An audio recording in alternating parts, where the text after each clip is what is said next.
www.pncradio.fm. What up, what up, what up? This is Cisco. It's the Commission PNCRadio.fm. To my right, I got Low Key. What up, baby? Lyris. Yes, sir. Amira. Hey, hey. Zeke. Shining Star of New York City. Zeke, we got no turntables today. He's like a host today. Yeah, it's different. Transition. And we got Reza from Bravo's hit show, Shahs of Sunset. How you doing, son? You know, just chilling in NYC with this whack ass weather. Why you tell Bravo to start this shit like June, man? Right? I mean, I don't know. Why do you people live here? What is Are you doing shots? Huh? You doing shots? Look, we have better food here. So you would never consider living in New York? Or at least having a place in New York? Anything about hell no. How about like a summer Hampton getaway?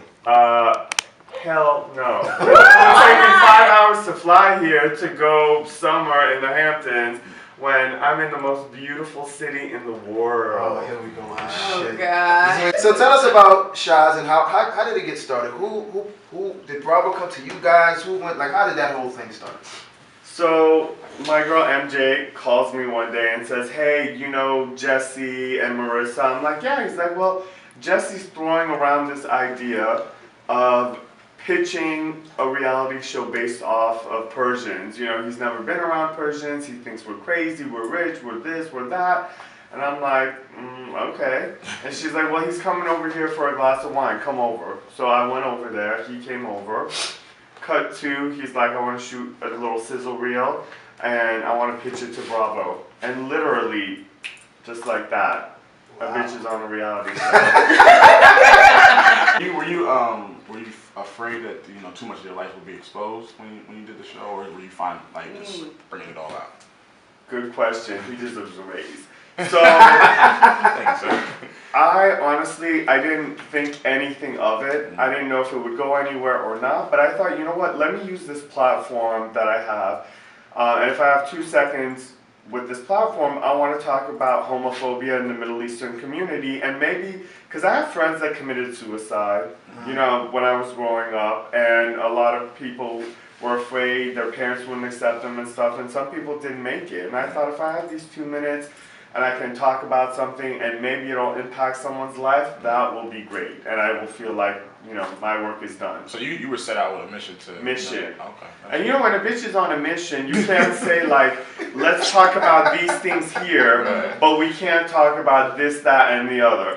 If you're trying to like, you know, push an agenda, you know, I gotta just be an open book. I can't be like, well, we can't talk about my personal life, but support the gays, goddammit. So it's a balance, pretty much a balance. Yeah. So, Now, did you have to go through a bunch also because you're not necessarily marrying a Persian man? Is there a lot to do? Is there a lot? I mean, I think at this point, when you're gay, it's like, you know. I'm talking about in your culture, because. Yeah, definitely. Is that like an even bigger, like, oh, hell no. No, you're gay and you're marrying somebody who's not Persian? I mean, by the time you're gay, you put your parents through enough stuff. You know? Is the Middle Eastern folks still giving you problems for the way you guys represent, you know, the culture and the people, even until now? You know, I love that question as well, and this is how I like to explain it. You know, back in the day, I used to have a lot of fucks. And I gave a fuck. I would give you a fuck, I'd give him a fuck. I don't give a fuck anymore. And my bag doesn't have any fucks left in it. I have one fuck left. I crumpled that shit, like straightened it out, put it in my wallet, and I'm saving it for a rainy day. For the Persian community that doesn't like our show and feels like we're misrepresenting it, they're stupid. There aren't any 6 Persians or Iranians that can represent a population. And this is not a motherfucking National Geographic show.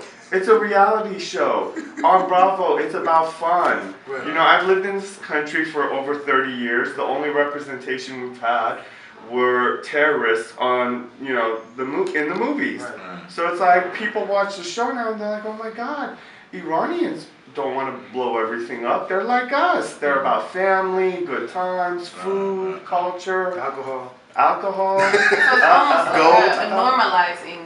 Just to show that we're just like you. Yeah. Showing diversity on TV. Right. So I'm also Egyptian. So with having the Middle Eastern background, do you feel like you're saying you don't care, you don't have any fucks left to give as far as your social responsibility, but do you feel the need to kind of change the way that everyone sees Middle Easterners?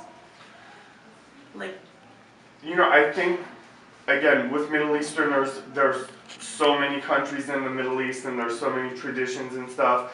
I thought that for me, the biggest thing, yes, Middle Easterners are just like every other community. And I'm American, bitch has been here since he was 3 years old. I worship this country. right. If I was back in Iran, I'd either be dead or, suicidal. So I'm really appreciative that I get to live in this country and it affords me the freedom to be open and gay and proud. So yeah, if people can see Middle Easterners and not have the typical stereotypes, and I'm able to push, my agenda, that's the only thing I'm thinking about. That's Not fine. worried about the haters. That's fly. So how does this show affect your real estate business? It doesn't affect it in the best way. Season 1, I got a phone call from a Persian family, and everything checked out the way it normally would, and they own the house, they've been there for a long time. I did my research, I put together a marketing plan for them. I wore a beautiful suit. I show up at their house to pitch, myself and to list their home. All of a sudden, I'm noticing, wait a minute, there's like a lot of snack type items out. Everyone's dressed up and there's a lot of people here. Like, a lot of people. And more people are showing up. And the help is bringing drinks and shit out. And I realized these motherfuckers invited me over because they wanted to hang out. And for me to take pictures with their kids. It was a ruse. They got a bitch. I was set up. So did you play along? Yeah, like, how did you do this? Please tell me you went off. I didn't go off. There were a lot of people there. The house was a very expensive Did you house. get the listing? No, they didn't want to sell. This was not about selling. So I quickly realized, I'm not staying for dinner. Thank you for having me. Here's, some info on me in your house. If you want to sell, call me.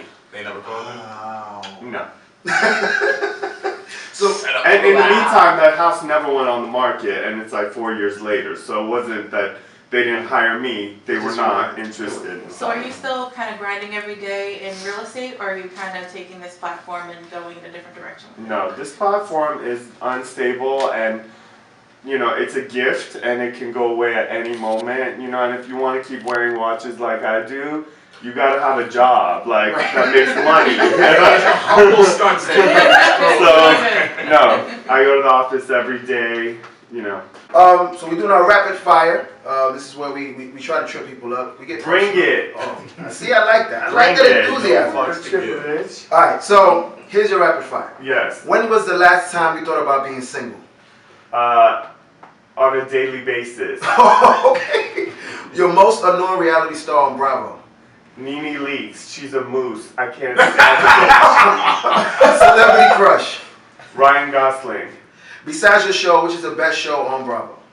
I should say Watch What Happens Live, but I'm not. Because he's not my boss anymore. So I love the Housewives franchises. A particular one? New York is my favorite, again, because my girl Bethany is back.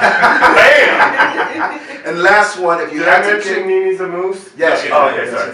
If you had to kick someone off the show, who would it be? Off my show? Yes. Off Shahs. I would have to say Asifa, only because she's the one I'm least connected That's to. a safe one. That's a safe one, Reza. Mike. Thank you. Mike See? and Well, Reza, thank you for joining us. It was Thank a you guys pleasure, so man. much for having me. And we're going to continue to watch the show. Thank Next you. time you're in New York, please feel free to visit us. Yeah, I'm You not guys coming hang back when you until come back. the weather's better. But I will come and visit. Just so you know, we drink Hennessy here. It's not right now, but we usually drink Hennessy, so next time. Yeah, we'll have some I more. speak fluent hood rat and drink Hennessy. This is Information BusyRadio.fm. Peace, y'all. www.pncradio.fm